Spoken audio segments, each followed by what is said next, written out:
So today, Harman Technology are releasing a brand new colour film to the market. It is available in 35mm format, and Harman sent me a few rolls to test a few months back. I recently got back the scans and the negatives just in time for this announcement. So you might already be familiar with Harman Technology. They are the umbrella company that sell Ilford film, Kentmere film, Ilford chemicals and darkroom papers, etc. But this new colour film is the first under the Harman company itself, Harman Photo, and it's the very beginning of their journey into colour film. So they describe it as an experimental film. It's a 200 ISO film, 36 exposures, and you can rate it anywhere between 100 and 400, although it is a true 200 ISO film. When I spoke to them, they spoke about rating it at 400 to control halations in highlights and things like that. So throughout the photos that I'm going to be talking about, I have rated the film between 200 and 400. But what's interesting about this video that I've made today is usually I really work from trial and error. I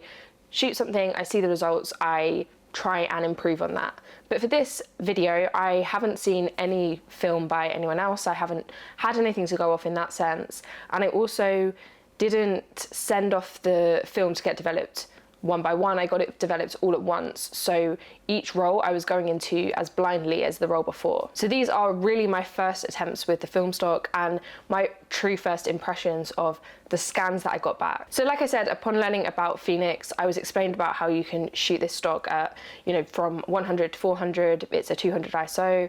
400 can be used to control halations. And so, as I said before, these shots are shot between 200 and 400. And before we start, I just want to talk about these negatives and the color. So my first observation of the film stock is that it has some really thick grain, and I'm really looking forward to seeing how that prints. When you're printing in the darkroom, grain is a great thing in terms of focusing. You want to focus on your grain, and sometimes shooting film stocks that have finer grain can make it a little bit difficult to nail the focus when you're printing. So I'm looking forward to printing a film stock that has such thick grain. I also actually really like the look of grain because I think it's such an instrumental part of what makes film look like film. So I rated some of these shots at 400, and I noticed that there's not great latitude in underexposure. So where the shadows are underexposed, there's not a massive amount of detail. They do look quite muddy, and I definitely think that the shots where I was shooting at 200 are more usable, although there are some interesting differences between the two. So this photo here that I took, or these two photos of the same subject, were shot at two different speeds. So the first being at 200 and the second being at 400. And as you can see, at 200 there is more halation in the highlights, but it isn't really that strong, and there is definitely more of a red tint, and the grain is much less noticeable at 200. When it comes to 400, the grain is more noticeable, and instead of having a red tint, you have a much more green kind of tint to the shadows. And that is because I did underexpose the film, a lot of the film that I was shooting.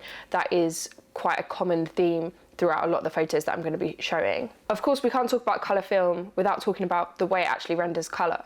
And I actually think that Phoenix renders colours really nicely. It's a nice vibrancy. I really like my film stocks to be vibrant, like Kodak Gold opposed to Portra. Sometimes I think, with Portra, especially if you're overexposing, the desaturated look, that's not for me really. So I like my colours to have a bit more of a punch, like Kodak Gold, like Lomography 400, for example. And I think that the greens and the reds with Phoenix are really nice, especially the greens. I think these greens are more reminiscent of something like Fujifilm's like 400H or something like that. They're less artificial, they are a little bit more subdued, but they still have a nice richness to them. And then the warmer colours, the reds, the oranges, the yellows, they render really nicely as well, really vibrant. I think that it definitely lends itself, it's a film stock that definitely lends itself to nature, especially this time of year, autumn, where you have leaves on the ground, red leaves, orange leaves, and stuff like that. There's a couple of photos that I took on a kind of an autumnal day at the beginning of autumn in the fog, and I really like how these came out. The film stock is quite contrasty, which I actually really like. Again, I'm really looking forward to printing these photos and seeing how they differ to the scans. And that is really my next step moving forward. So moving forward with the film stock, I'm going to shoot a few more rolls. Mostly I'm going to rate it at 200 now that I've seen how the underexposure kind of comes out. And then I'm gonna head into the darkroom and I'm gonna print a few photos and see how the underexposed 400 shots come out when they're printed, and also how the 200, when rated at 200, it prints. But thank you so much to Harman for sending me this film stock to try out. I'm really looking forward to shooting more with it, refining my results as I do so, and I'm really excited about, you know, where Harman are going with this colour film journey. I'm someone that shoots predominantly colour. I do like a bit of black and white, but I do shoot predominantly colour, so it's always exciting and interesting when a new colour film comes to the market like this. In my next few videos, I'm going to be exploring Harman's Phoenix a little bit more. So in more depth, in different contexts, with a little bit more trial and error, a little bit more refinement. So if you want to see how it fares in different scenarios, I'm talking studio, I'm talking different lighting setups, etc. And you want to see how it prints in the darkroom, then stay tuned, because I'm definitely going to be doing all those kind of experiments on the channel. If you want to get your hands on some Harman Phoenix, or you just want to stay up to date with their progress, you know, on this colour journey that they're embarking on, then you can head over to Harman Photo to see more. I'm going to link everything in the description as usual. Thank you again to Harman, and I will see you guys in the next video.